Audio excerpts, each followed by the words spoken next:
안녕하세요. 네, 우리 드디어 벌써 파이널 특강 진행을 할 거고요.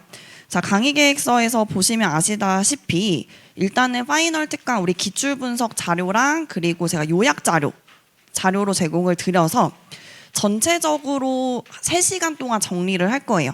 진짜 말 그대로 파이널이라고 하는 게 우리가 시험은 이제 56일이 남았지만 이거를 다 보는데 3시간 정도 볼 수 있게 자료를 만들었거든요. 그렇게 오늘 3시간 수업을 나갈 거고, 그러면 우리가 시험 전날에 사무관리로 똑같이 3시간 보는 거예요. 자, 우리는 결국에 파이널이라고 하는 게 시험 전날에 모든 과목을 다 보고 시험을 들어가야 돼서 시험 전날에 여러분들이 이 3시간 정도 자료를 다 봤을 때 공부하는 게 아니라 보고 알아 이렇게 넘어갈 수 있는 상태로 만들도록 약 2달간 달리시면 되겠습니다. 그래서 다른 과목 공부할 때도 이게 전체 민원은 2장 그리고 행정 파트는 2장 반이니까 사실 봤을 때 4장 반밖에 안 돼요. 그래서 계속 들고 다니시면 외우시면 되고, 물론 글씨가 너무 깨알 같아서 잘 안 보이신 분들께 죄송하다는 말씀을 드리겠지만 잘 안 보이면 이렇게 핸드폰으로 찍어서 왔다 갔다 하면서 이렇게 좀 확대하면서라도 보시면 되겠습니다. 자, 그리고 이 강의를 듣고 나서 계속 앉아서는 우리가 요약집으로 공부를 하겠지만 암기를 하도록 열심히 해주시면 돼서 3시간 투자해서 전체적으로 리마인드 되도록 그리고 계속 아웃풋이 되도록 연습을 해주시면 되시고요. 일단 자료 같은 경우에는 작년이랑 이제 완전 달라요. 작년에는 좀 중요한 부분만 위주로 강의를 했는데 이제 아시잖아요. 우리 경쟁률도 엄청 치열해졌고 전체적으로 다 마무리를 해야 되기 때문에 전체 이제 요약집으로 자료가 변형이 됐습니다. 그래서 작년에 합격을 하셨던 12회 합격자인 우리 박지훈 행정사님, 충주에 계신 박지훈 이제 여러분의 선배가 되시겠죠. 그분이 한 거의 2달 동안 자료를 본인이 만들어서 합격을 했는데 그 기본 자료를 저한테 주셨어요. 그래서 제가 그거를 토대로 저도 바꾸는데 물론 당연히 작년에 달라졌으니까 시간이 걸렸지만 그래도 그 합격생분이 거의 2달, 3달에서 8월에 거의 끝낸 자료를 주셨기 때문에 저한테 보내주시고 다른 수험생분들, 우리 후배 수험생분들과 공유할 수 있게끔 해주셔서 다시 한번 감사의 말씀을 전해드리고 제가 따로 맛있는 거랑 이제 여러 가지 혜택을 드리도록 약속을 했습니다. 자, 그러면 우리 1부터 들어갈 건데 잠깐 기출문제표를 보시면은 느낌이 딱 오실 거예요. 자, 두 번째 페이지 딱 보시면 12회를 볼게요. 12회. 24년 12회에 출제된 거를 보시면은 민원 파트에서 2개가 나오는데 2개. 5문제 중에 민원 파트 2개, 행정 파트 3개 생각을 하시면 돼요. 자, 2개가 나오는데 작년에 법정 고충 민원 개념, 민원 처리 예외, 그 다음에 법정 민원 거부 처분에 대한 이제 이의 신청 이렇게 문제가 나왔어요. 자, 요즘에 이제는 민원 파트도 뭐 분서령으로 나오니까 논점별로 외우는 거 의미 없는 거 아니냐라고 간혹 물어보시는 분들이 있는데 보시면 아시겠지만 토픽별로 나옵니다. 거부 처분에서 그대로 통문장 나왔고요. 민원 개념 그리고 민원 처리 파트에서 그냥 일부가 나오는 거지 결국에 그 논점 내용에서 나오니까 민원 처리 파트는 그냥 논점별로 정리를 해주시면 되겠습니다. 그래서 33 민원 파트이고 이 33개 민원 파트는 무조건 쓰셔야지 여러분들이 꽈락을 넘을 수가 있다라고 보시면 돼요. 특히 이제 작년 같은 경우에는 한 문제가 이제 불이타 전혀 우리가 공부하지 않았던 법에도 없는 내용이 나왔기 때문에 체감적으로 되게 어렵게 느끼셨는데 그 체감적으로 어렵게 느낀 것 때문에 실제로 작년 과락률이 64.5%가 나왔어요. 그러니까 한마디로 작년에 40점만 넘었다. 그러면은 상위 30%인 거예요. 그냥 꽈락만 넘으면 상위 30%다. 자, 근데 문제 봤을 때 크게 어렵지 않았죠. 아까 민원 파트, 법정 고충 개념, 민원 처리 예외, 거부 처분 이의 신청 이거는 써야 되는 거죠. 이거 써야 되는데 생각보다 앞에서 민원의 개념 물어봤을 때 못 쓰시는 분들이 많다 이렇게 보시면 되겠습니다.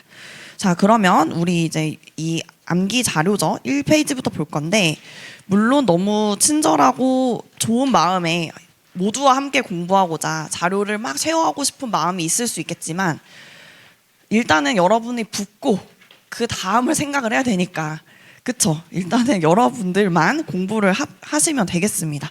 자, 1번부터 볼게요. 자, 일단 구성은 어떻게 되어 있냐면 첫 번째 줄에는 토픽 논점의 이름이 나와 있어요. 처음에는 이제 밑에 종이를 가리고 토픽 논점을 딱 봤을 때 첫 번째 여러분들이 뭐가 떠올라야 되냐면 이 토픽 논점을 보자마자 머릿속에 목차 구조가 떠올라야 돼요. 첫 번째로. 그 다음에 목차를 구조를 공부한 다음에 그 다음에 내렸을 때 키워드가 기억이 나야 됩니다. 그래서 전체 기억이 나셔야 되는 거고, 이 목차는 두 문자를 땄지만 이거를 외우라기보다는 이 목차 순서로 여러분들이 떠올라지시고 내가 영 안 외워진다. 그러면 마지막으로 갈수록 점점 두 문자를 뭐 나만의 두 문자로 만들어도 되니까 그렇게 나눠서 진행을 해주시면 됩니다. 자, 첫 번째부터 보면은 자, 토픽에서 민원의 종류인데 이 민원의 종류는 그냥 계속 나오죠. 민원의 종류. 자, 문제에서 민원의 종류 나왔다라고 하면은 당연히 물어보는 대로 민원 그리고 민원의 종류 두 가지가 있겠구나. 머릿속에 기억을 해야 되겠죠. 민원 나오면 민원의 종류. 그러면 민원의 의 정도는 그냥 이제는 나오기는 해야 돼요. 만약에 민원 파트에서 본론으로 가져갈 수 있겠죠. 내가 아무것도 몰랐다. 그러면 민원의 개념, 민원인이 행정기관에 대하여 처분 등 특정한 행위를 요구하는 것이다는 무조건 쓰실 수 있어야 되는 거고요. 자, 그럼 민원의 종류에서는 두 가지 있었죠. 일고죠. 일반 고충. 그리고 일에서는 뭐가 있었어요? 법질건기 있었죠. 그러니까 이게 떠올라야 되는 거죠. 법질건기. 자, 이런 식으로 계속 머릿속에 떠올라 주시면 됩니다.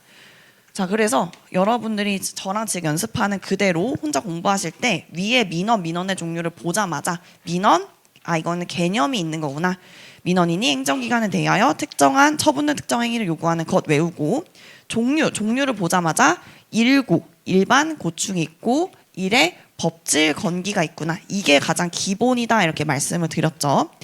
자, 그리고 우리 법질 건기 중에서 이거는 너무 중요하니까 한 번 더 짚고 넘어갈게요. 법정 민원은 우리 세 가지 있다라고 말씀드렸죠. 기억하셔야 되죠. 법정 민원은 세 가지다. 지금은 이거를 외우셔야 되는 거고 마지막 시험 전에 외우면 안 돼요. 마지막에는 이 네모박스 한 칸당 2분씩 쓰는 거예요. 네모박스 한 칸당 2분씩 보고 외웠다 이렇게 확인. 2분씩 써도 전체 74개 하면은 3시간 나옵니다. 한 논점당 2분씩 봐도. 그 정도로 빠듯해요. 하루 전에 보기가. 자, 그래서 법정에 들어가는 거 우리 3개였죠. 3 가지. 첫 번째 법정이니까 법령, 훈령 등에서 정한 인가 면허, 특허 등 신청. 장부 대장 등의 등록 등재 신청. 특정한 사실 법률관계 확인 증명 신청. 그래서 법정 민원은 신청 한다. 중요하죠. 그리고 질건기 같은 경우에는 질의는 법령, 제도, 절차, 행정기관 설명 해석, 요구죠. 요구.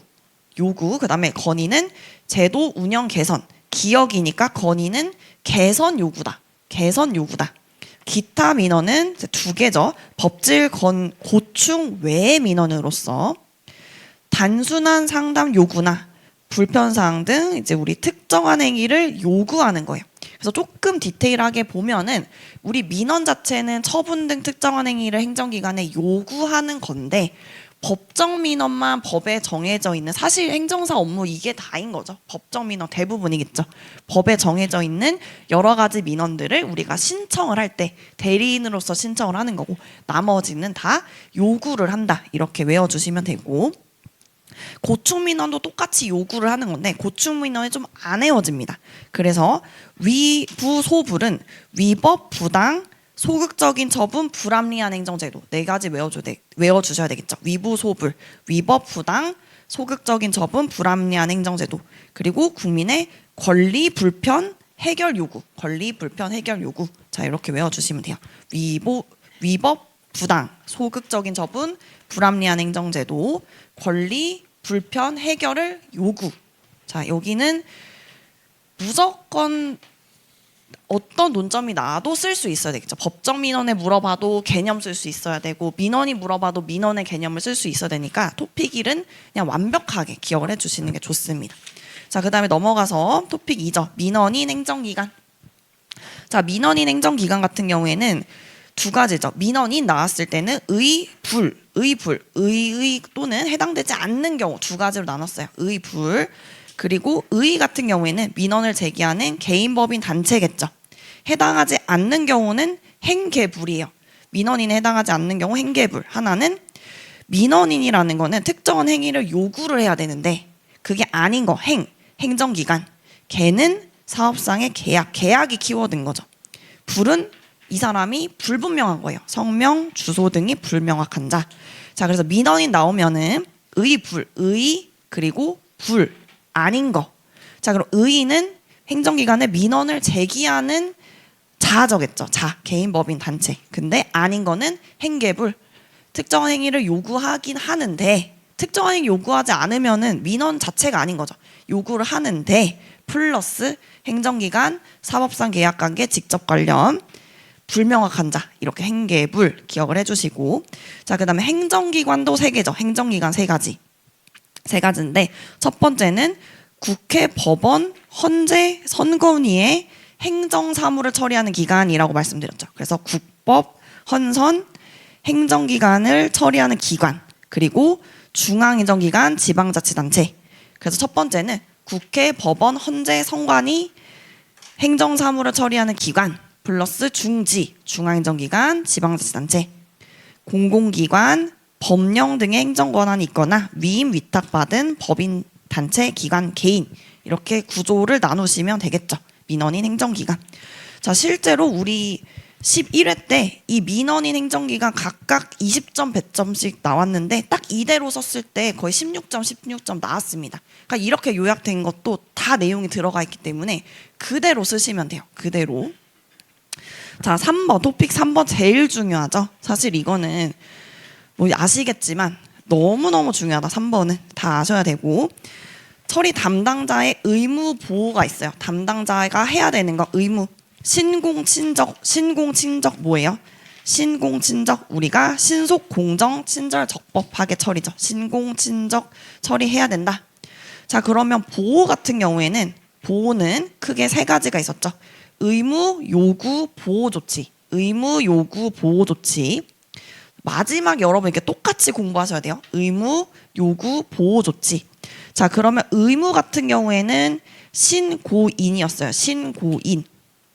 첫 번째 필요한 조치에 중간에 좀 빠져 있긴 한데 신체적, 정신적 피해 필요한 조치여서 우리가 신 하나 넣어주시고 고는 우리 신고인 고소 고발의 고죠. 그리고 3번 인사상 불이익이니까 인. 자, 그래서 신고인 신체적, 정신적 예방 등 필요한 조치 고소 고발 인사상 불이익 조치에서 신고인. 자, 보호 조치는 의무, 요구, 보호 조치가 있는데 의무에 신고인 들어가 있는 거죠.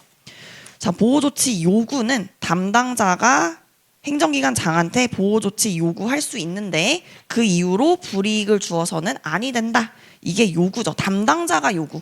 행정기관장의 의무는 신고인. 담당자의 요구는 보호 조치 요구할 수 있고 불이익을 주어서는 안 되겠죠. 자, 마지막에 처리 담당자의 보호 조치는 10가지 두 문자 우리가 외웠었어요. 안록, 퇴분. 제가 네모 박스 쳐놨죠? 안록, 퇴분, 치발, 소증, 시종. 이렇게 외워주셔야 돼요. 안록, 퇴분, 치발, 소증, 시종. 10가지입니다. 자, 그래서 민원 처리 담당자의 의무와 보호가 나왔다. 자, 의무는 신공친적이요. 신속, 공정, 친절, 적법하게 처리해야 된다. 자, 보호는 크게 의무, 요구, 보호 조치. 의무는 누구의 의무예요? 행정기관 장의 의무, 신고인. 담당자의 요구는 우리가 보호 조치 요구 가능하고 불이익을 주어서는 안 된다 인 거고 보호 조치는 10가지 안록, 퇴분, 치발, 소증, 시종 해서 10가지 쭉 다 써주시면 돼요. 자, 그 다음에 바로 너무 많이 해서 넘어갈게요. 자, 그 다음에 민원인의 권리와 의무. 그러니까 담당자가 있으면 민원인도 있겠죠. 민원인의 권리는 뭐예요? 반대요. 담당자 의무의 반대. 우리가 신공친적 응답을 받을 권리인 거죠.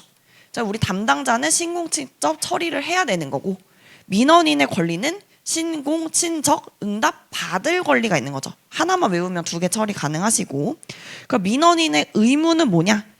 협조를 해야 처리를 해야겠죠. 협조해야 되고 부당한 요구하면 안 되고 세금 깎아주세요 이런 거 하면 안 되겠죠. 부당한 요구하면 안 되고 방해 금지. 그래서 협조, 부당 요구 X, 방해 X 3가지 기억해 주시면 되겠죠. 협조, 부당 X, 방해 X. 자, 4번째 정보 보호는 정보조 이렇게 외울게요. 자, 이거 좀 세부적이라 잘 안 외워지는데 정보조. 정보 보호는 첫 번째 민원 정보 보호랑 조치사항 2가지가 있어요. 정보 보호랑 조치사항. 정보 보호는 어떤 정보를 보호하냐? 민원 내용, 특정인에 대해서 누설되면 당연히 안 되겠고 목적의 용도로 사용하면 안 되겠죠. 그 내용을 보호하자.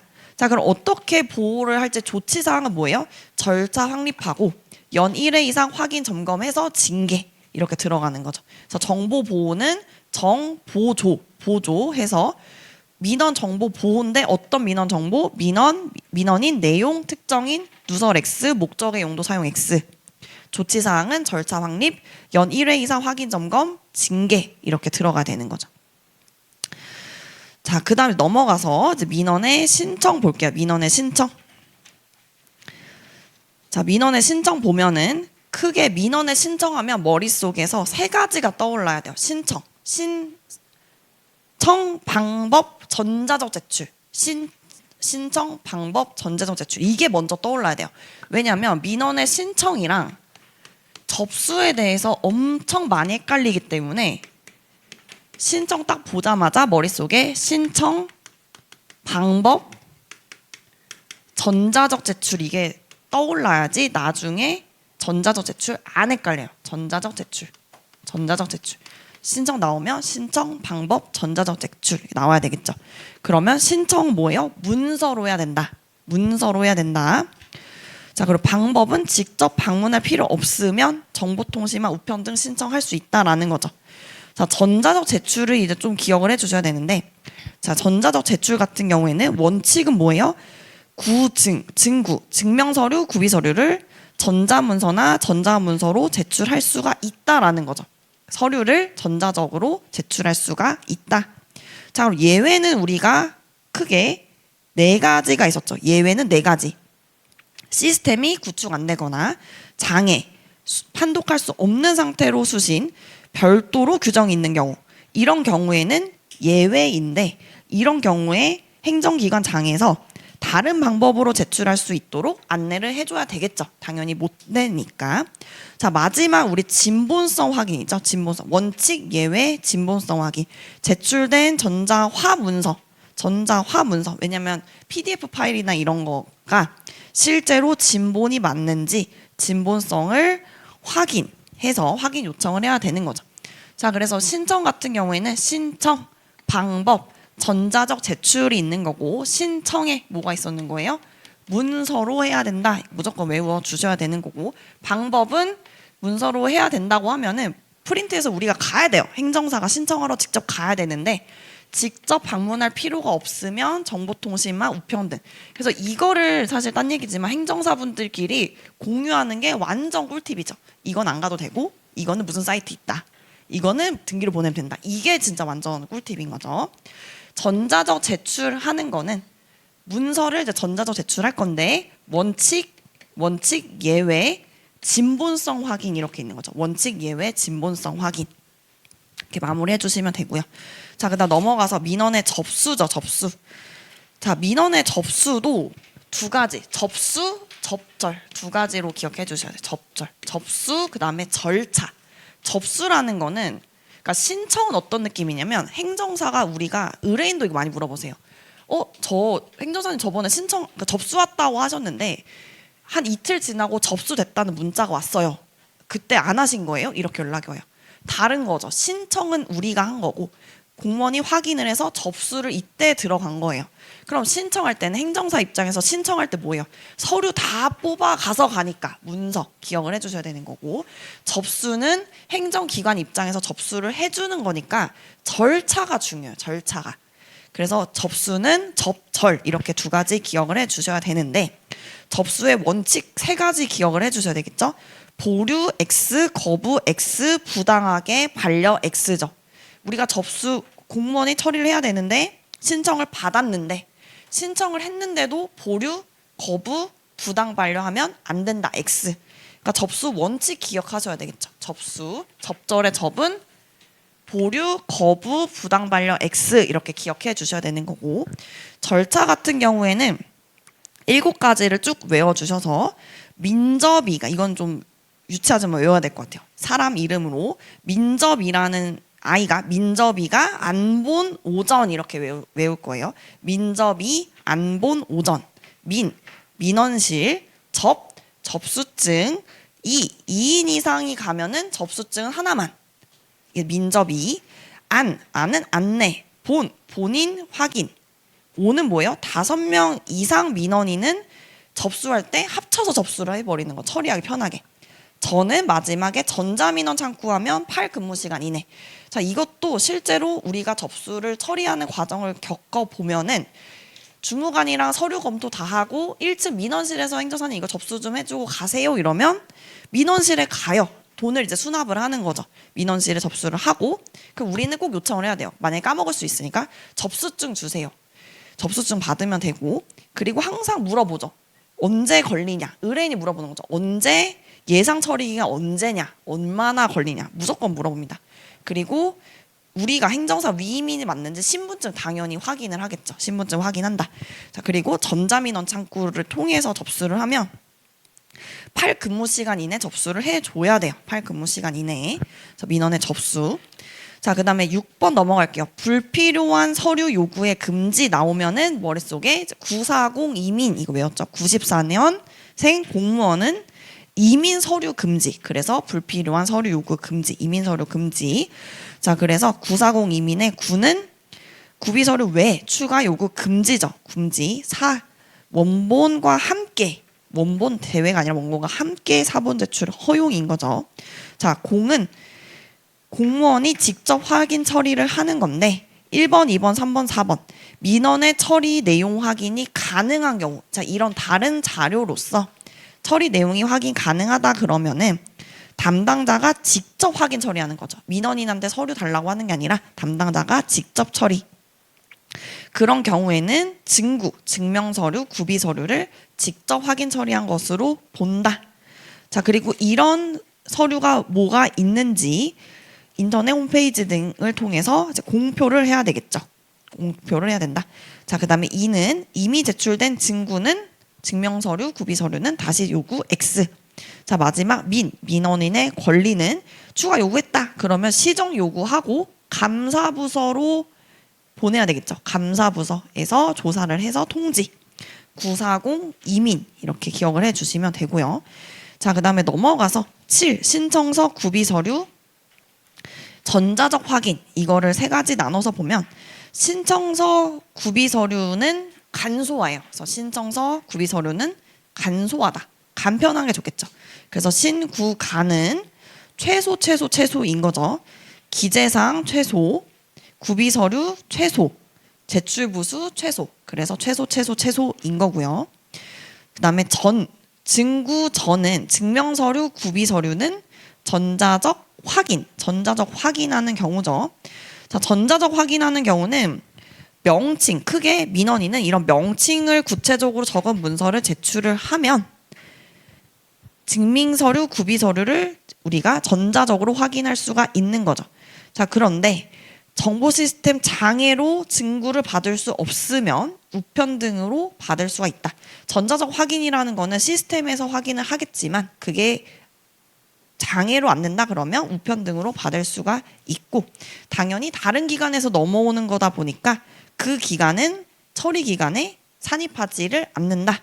자, 그래서 이 7번 같은 경우에는 다 시행령 규정이라서 조금 뭐라고 해야 되죠? 조금 지엽적이긴 한데 그래도 우리 민원 파트는 빠뜨리지 말고 다 가져가야 됩니다. 양이 원래 작아요. 시행령 규정에만 있는 거라서. 자, 8번 볼게요. 8번. 민원인 요구에 의한 본인 정보 공동 이용. 자, 8번 보면은 이것도 되게 중요하죠. 민원인 요구에 의한 본인 정보 공동 이용 딱 보면은 되게 막막해 하세요. 뭐를 써야 되냐? 막막해 하는데 이런 막막해 하는 거는 시험장에서 막막해 하면은 진짜 못 쓰기 때문에 자, 두 문자 바로 써야 되겠죠. 이런 거는 이제 목차 짜는 게 가장 좋아요. 요정 공조전. 이제 막판이니까 이제 두 문자 따서 열심히 외우는 거죠. 요정 공조전 해서 첫 번째 민원인이 요구. 요는 민원인이 요구하는 거고, 정은 정보 제공, 공은 공표, 조는 실태 조사, 전은 정이죠. 정으로 수정 부탁드릴게요. 정기적 공동 이용이죠. 정기적 공동 이용. 그래서 요정 공조 정.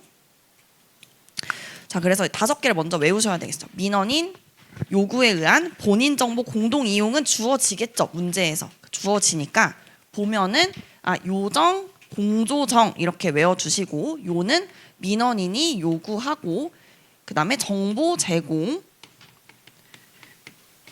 공표, 실태 조사, 정기적 공동 이용 이렇게 기억을 하시면은 목차의 순서에 맞게끔 쓸 수 있겠죠. 자, 그래서 요부터 잠깐 보면은, 자, 민원인은 이런 하도 많이 봐서 내용을 보면 다 기억날 거예요. 민원인이 컴퓨터에 행정기관이 컴퓨터에 정보를 보유하고 있는 경우에 민원을 접수 처리하는 기관을 통해 행정정보 보유기관 장에게 본인의 행정정보를 본인 민원 처리에 이용되도록 제공할 것을 요구할 수 있다. 자, 이거는 애초에 문장 자체가 5문장이에요. 5문장. 그래서 이거는 정확하게 기억을 해주지 않으면 틀리게 쓸 수 있겠죠. 자, 그러면 접수 처리하는 기관의 장은 민원인한테 서류 제출 요구하지 말고 행정정보 보유기관 장한테 정보를 제공받아서 처리해라 라는 게 한 세트였죠. 자, 그러면 요구를 받은 행정정보 보유기관 장은 민원 처리 기간에 정보 제공을 해줘야 되겠죠. 해줘야 한다라는 게 중요한 거고, 행정안전부 장관이 그 정보의 종류를 공표, 그래서 요정 공까지 했고, 행정기관의 장은 위조, 변조 등등의 보완 대책을 마련하고, 그러면 행안부 장관은 이제 실태 점검, 실태 조사 할 수 있다. 자, 마지막 정기적 공동 이용은 이 정보가 정확성, 최신성이 유지돼야 되기 때문에 정기적으로 본인 요구 제공을 요구할 수 있고 처리할 수 있다. 자, 그래서 요정 공조정을 외우는 거는 문제 보자마자 바로 쓰는 거고, 여기에 있는 세부적인 내용은 지금 이제 2달 동안 채워 가셔야 되는 거죠. 계속 떠오르도록. 자, 이제 9번 볼게요. 신청 편의의 제공 및 민원실. 자, 이것도 한 번도 안 나왔어요. 중요하겠죠. 일단 편의에 대한 문제가 나왔다. 그럼 머릿속에 크게 취실편, 치실하면 편하다. 편의에 대한 문제 나왔으면 치실 쓰면 편하다 이렇게 외우셔서 취약계층, 실, 민원실, 편, 민원, 편람 이렇게 3가지로 나눠주시면 되고, 자, 우리 취약계층에서 제일 중요한 거 뭐라고 했냐면 취약계층에 편의제공 의에 들어가는 민원 취약계층, 장애인, 임산부, 장애인, 임산부, 노약자, 정보 격차죠. 정보 격차로 인해서 제약을 받은 사람, 편의 제공 노력이 가장 중요하다. 그래서 장애인, 임산부, 노약자, 정보 격차 4가지 기억해 주셔야 돼요. 그리고 민원 취약계층의 범위는 장애인 똑같이 노약자, 임산부 다 들어가 있겠죠. 거기서 여러분들이 꼭 작성을 해 주셔야 되는 게 이 6번, 특히 6번, 7번이죠. 영유아 보유법, 영유아를 동반한 보호자. 이 동그라미 7번이 올해 시행이 된 사항이기 때문에 나온다 그러면 이 영유아를 동반한 보호자는 꼭 들어가게끔 작성을 해 주셔야 되고요. 자, 근데 편의 제공 사항은, 자, 우리 민원실 놀러 가면 다 뭐 있냐면 휠체어, 돋보기 다 있고요. 취약계층 전용 창구 있고요. 그 다음에 시스템 이용하면 정보 격차 우리 알려줘야 되니까 처리 방법 안내 교육해야 된다. 추가적으로 기억해 주시면 되고, 자, 민원실, 치실편의 민원실은 크게 설치, 구성, 민원 상담인, 편의 제공, 운영. 그러니까 이게 목차가 다 들어와 있어야 돼요. 민원실은 민원실 설치 있어야 되고, 구성 누가 있어야 되고, 민원 상담인 보조 있어야 되고, 거기서 뭘 하는지 편의 제공 있어야 되고, 운영 이렇게 5개가 있는데, 자, 설치는 신속 처리하도록 민원치를 설치할 수 있다요. 할 수 있다. 없는 데도 있으니까. 자, 구성은 소속 직원, 공무원이 있는 거고, 민원 상담인은 공무원이 아니더라도 지식과 경험이 있는 자를 명예로 이제 위촉을 하는 거죠. 상담인. 자, 편의 제공은 앞에랑 비슷하게 용지, 필기구 이런 거 쓰면 되겠죠. 자, 마지막 민원실의 운영이 좀 내용이 많은데 196 공조 단계로 우리가 기억을 해보면은 196 공조 단계 1일 운영 시간은 96 1일은 9 to 6 이거는 솔직히 외울 것도 없죠. 당연히 하루는 9 to 6겠죠. 오전 9시, 오후 6시. 자, 공은 뭐냐면 행정기관 외 공공장소에도 있을 수 있다는 거예요. 민원실이 공공장소. 근데 이런 것들은 다 조례로 다 다르게 정할 수 있다. 그 말은 운영 시간이 각각 다를 수 있다라는 거죠. 그리고 플러스로 단축, 연장 다 변경할 수 있고, 그런 경우에는 알려줘야 되겠죠. 개시.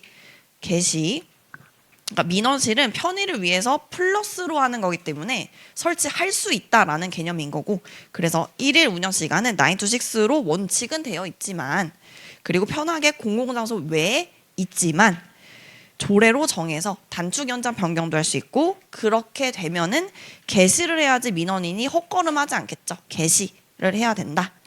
자, 여기까지 다 왔는데 되게 빨리 했는데 지금 30분 걸렸어요. 이거 한 페이지 하는데. 그러니까 여러분 하루 전에 이거 보는데 또 30분 걸리는 거예요.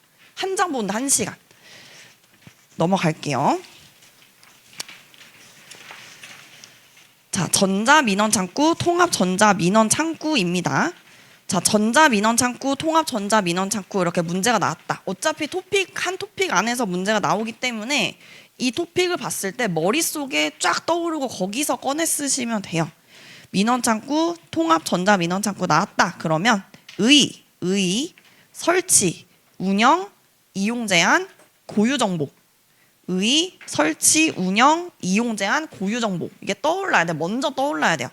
그래서 단계별로 그냥 이 종이를 밑에 흰 종이로 가린 다음에 그냥 매일 보는 거예요. 위에 토픽 제목만 보고 목차 뭐였는지 계속 떠올리는 연습을 하는 거예요.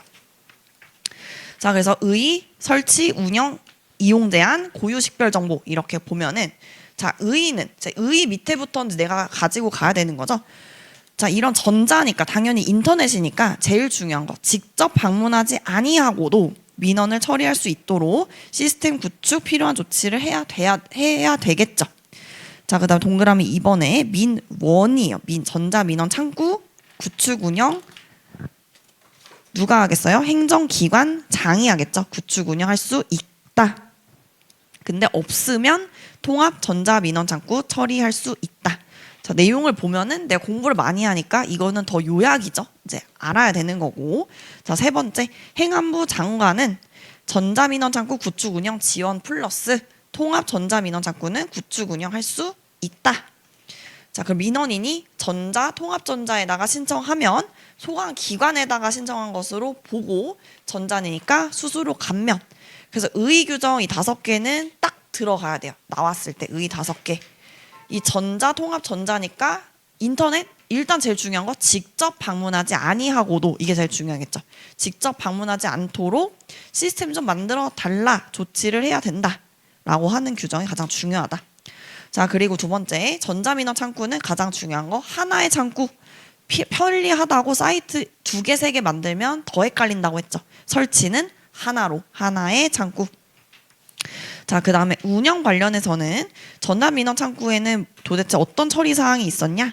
신청 접수 이송, 처리 결과 통지, 진행사항 안내, 정보 제공 이렇게 3가지가 있었고, 플러스로 전자로 하니까 운영할 때 개인정보 보안도 되게 중요하겠죠.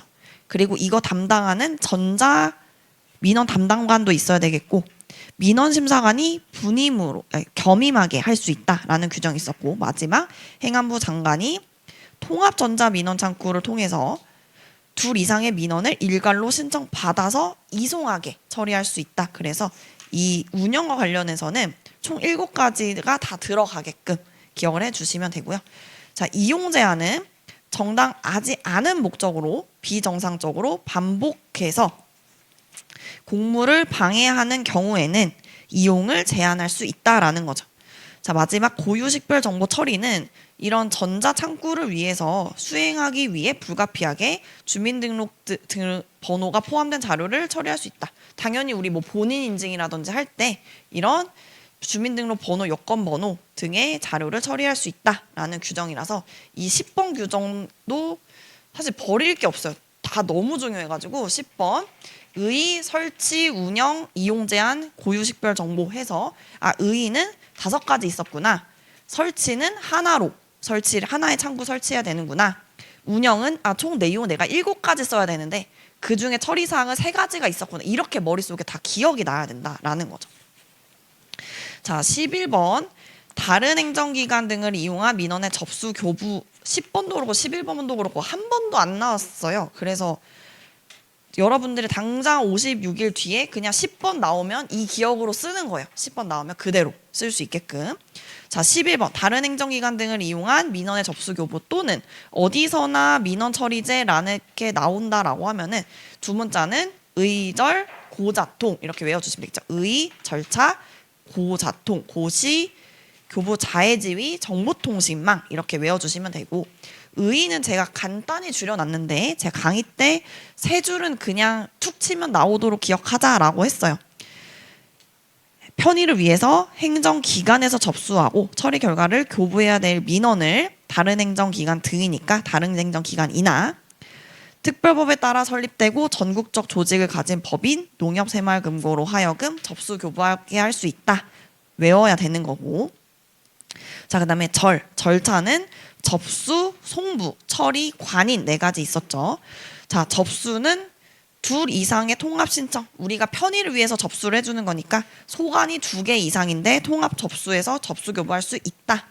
그러면 다른 기관으로 송부를 해야 되고 그 다음에 처리를 빨리 해서 다시 교부를 해야 되는데 신속히 하려고 했을 때 동일한 민원인 동시에 많은 양의 동일한 서류면 우리가 20통마다 1일씩 연장을 하는 규정이 있었죠. 1일씩 연장해서 교부할 수 있다.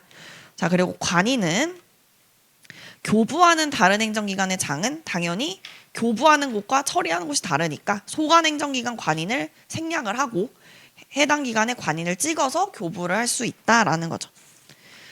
자, 그 다음에 고시는 행안부 장관이 항상 고시를 했죠. 행안부 장관이 어떤 민원의 종류가 이 다른 행정기관 등을 할 수 있는지 관보고시 인터넷 홈페이지에 게시. 자, 그리고 민원사항을 접수 교부하는 자의 지위는 법인의 임직원이죠. 농협새마을금고 법인의 임직원은 형법, 그 다음에 벌칙 적용에 있어서 공무원으로 본다라는 거고. 자, 마지막 정보통신망을 이용한 다른 행정기관 소관 민원 접수 교부는 다른 정보통신망을 이용해서 다른 기관 소관의 민원을 접수 교부할 수 있다라는 거죠. 정보통신망을 이용해서도 다른 소관 거를 접수 교부할 수 있다. 자, 이제 넘어가서 민원 문서의 이송이죠. 민원 문서의 이송. 자, 민원 문서의 이송은 2가지죠. 이송, 절차.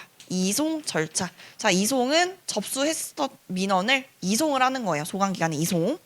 자, 그럼 절차는 이송. 배달할 때 시간이 가장 중요하니까 138 전자죠. 이송 절차는 138 전자. 자, 1은 1 근무 시간 이내, 3 근무 시간 이내, 8 근무 시간 이내 전자 문서인데 자, 1 근무 시간 이내는 민원실에 접수됐는데 민원실 주간이 아닌 거죠. 민원실 주간 아니면 1 근무 시간 이내. 자, 그런데 처리 주무 부서가 너무 멀다 그러면 다만은 3 근무 시간 이내이죠. 자, 떨어져 앞에 3만 좀 추가를 할게요. 떨어져 3 근무 시간 이내 이송. 자, 그리고 같은 행정기관인데 소관 아니면 3 근무 시간 이송이고 8은 다른 행정기관 소관이면 8 근무 시간 이송인 거예요. 그럼 자, 정리하면 1은 민원실 주간이 아니면 1, 근데 주무부서가 너무 멀다. 그럼 3. 같은 행정기관인데 소관 아니면 3. 다른 행정기관 소관이면 8인 거예요. 그다음 마지막 전자는 전자문서는 전자적 방법으로 이송을 하면 되겠죠. 지체 없이. 그래서 지읒이죠. 지체 없이 전자적 방법으로 이송. 그래서 138 전자. 자, 이렇게 기억해 주시면 되고, 자, 우리 13이죠. 바로 직전에 기출됐던 문제네요.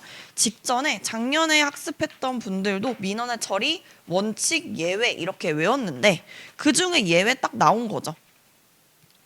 자, 원칙 예외죠. 원칙은 두 가지. 원예.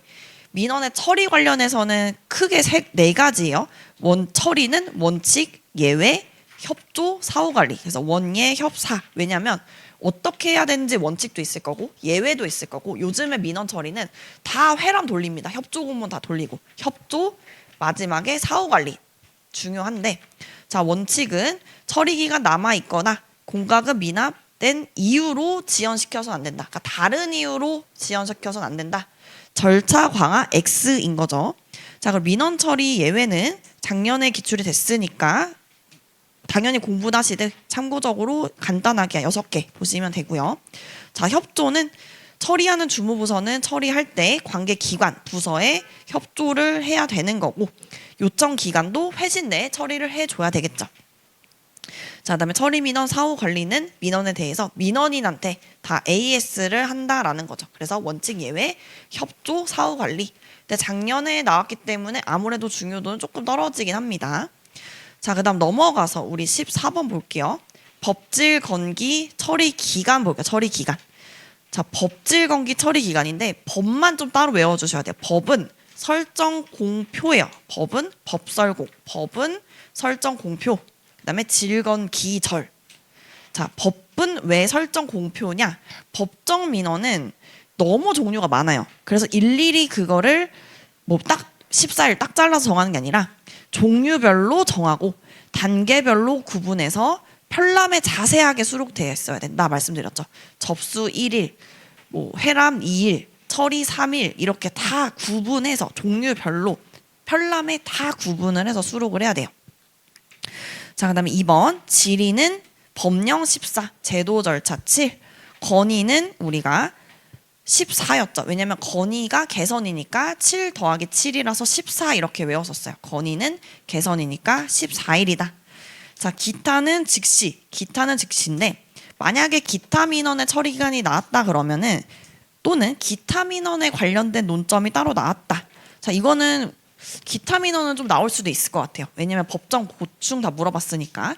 만약에 기타 민원에 대해서 문제가 좀 나왔다 그러면 첫 번째 우리 뭐 외워야 되냐면 이제 개념 외웠죠. 개념 하나 외웠고, 두 번째 처리 기간. 처리 기간은 즉시였죠. 즉시. 근데 세 번째 기타 민원은 특이한 게 절차가 중요해요. 절차. 그래서 기타 문제가 또 따로 좀 나눠서 나왔다 그러면 개념, 처리 기간, 즉시. 그다음에 절차가 중요한데 절차는 세 가지죠. 구술 전화로 할 수 있고, 그렇죠. 원래 우리 신청은 문서로 해야 되는데 기타 민원은 특이하게 구술 또는 전화로 할 수 있다라고 공부를 했었죠. 구술 또는 전화로 신청을 한 거는 처리부 기록 생략을 하는 거고, 그리고 이런 기간 절차 별도로 달리 정해서 운영할 수 있다. 그리고 접수증 교부하지 않고 결과도 구술로 통지할 수 있다. 자, 우리가 앞에서 신청, 접수해서 다만 하고 예외로 들어가는 게 다 기타 민원이었어요. 그래서 그거를 묶어서 기타 민원 나오면은 처리 절차만 이렇게 세 가지 기억해 주시면 되겠죠. 세 가지. 처리부 기록 생략, 기간 절차 별도 정할 수 있고, 접수증도 안 줄 수 있고, 구술로 통지할 수 있다. 세 가지. 처리 절차 세 가지 기억을 꼭 해 주셔야 되고요. 자, 그 다음에 15번 볼게요. 고충 민원의 처리 볼게요. 자, 우리 여기 딱 19번까지 하고 잠깐 쉴게요. 19번까지. 자, 고충 민원의 처리 딱 문제 보면은 진짜 안 써지는 게 이 고충 민원의 처리거든요. 그래서 고충 민원의 처리는 개념, 기간, 조치사항, 현장조사, 동일한 내용의 고충 민원, 국민권익위원회 자, 이거 목차를 기억을 해주셔야 돼요. 고충민원의 처리. 그냥 문제를 딱 보자마자 목차가 안 떠오르면 진짜 시간도 막막하고 안 써지기 때문에 고충민원의 처리 이거를 두 문자를 딴 거를 다 외우셔도 되지만 외운다기보다는 고충민원의 처리부터 고충민 나오니까 첫 번째 개념 나와야 되겠구나. 두 번째 처리 기간 나와야 되겠구나. 처리인데 어떻게 조치해야 되지? 조치 상황 나와야 되겠구냐. 이런 식으로 연결해서 외우는 게 잘 외워지시는 분이 있고 나는 모르겠다. 그냥 두 문자다. 그래서 두 문자로 외우시는 분도 있습니다. 선택해서 외워주시면 되고 자 개념은 우리 앞에서 공부했던 거 위부 소불 뭐였어요? 위법, 부당, 소극적인 처분, 불합리한 행정제도의 국민의 우리 권리 침해, 불편, 부담, 해결 요구하는 게 고충민원 개념이었죠. 처리 기간도 아까 외웠죠. 7일이었고 자 조치사항은 뭐냐면 고충민원이 들어왔다라고 하면은 정당한 사유다라고 하면 처음에 처분을 취소를 해줘야 되겠죠. 취소나 변경을 해줘야 되겠죠. 조치. 고충민원이 들어왔으면 조치를 해야 되는 거고 필요한 경우에 현장조사 14일 범위 내에서 하는 거고 플러스 7일 연장할 수 있다라는 거고 동일한 내용이 들어왔다 그러면은 처리해줬는데 왜 또 들어왔지? 감사부서가 조사를 하는 거고요. 감사부서의 조사를 거친 후에 감독기관장한테 신청을 하는 거죠. 행정기관한테 했는데 민원이 마음에 안 든 거죠. 그러니까 이번에는 감사부서로 조사를 하게 해서 감독기관장에게 신청을 할 수 있고 자 마지막 국건이랑 시민고충처리위원회에도 고충민원 신청할 수 있다라는 거죠. 그래서 개념, 기간, 조치사항 그럼 들어왔다. 그럼 어떻게 조치를 해야 되냐? 이유가 있다. 정당 사유가 있으면 원처분을 취소 조치를 해주는 거죠. 근데 필요한 경우 현장 조사 동일한 내용이면은 이거 좀 문제가 있구나. 그래서 감사부서로 하여금 조사하고 감독기관장한테 신청할 수 있고 그리고 고충민원은 국민의 권리침해 불편 부담이니까 이렇게 되게 규정이 다양한 거예요. 국건이 시민고충처리위원회에도 할 수 있어요. 그러면 행정기관에도 할 수 있고 국건위한테도 할 수 있고 시민고충처리위원회에도 할 수 있고 처리 결과가 통보받으면 다시 감사부서로 그러니까 행정기관에 다시 신청하면 감사부서에서 조사해서 감독기관장한테 신청이 들어가는 거죠. 그러니까 그 정도로 굉장히 여러 방면으로 신청을 할 수 있다. 자, 그다음에 16번 보면은 처리 기간을 이제 계산하는 방법이에요. 계산이 나오면 계산 아니 연장 계산하는 원칙 아니 산입하지 아니하는 기간 아니 연장 기간 나오면 연장이죠. 그래서 처리 아니 연장 기간 나오면 세트로 연장이니까. 자 그럼 계산 같은 경우에는 크게 네 가지였죠.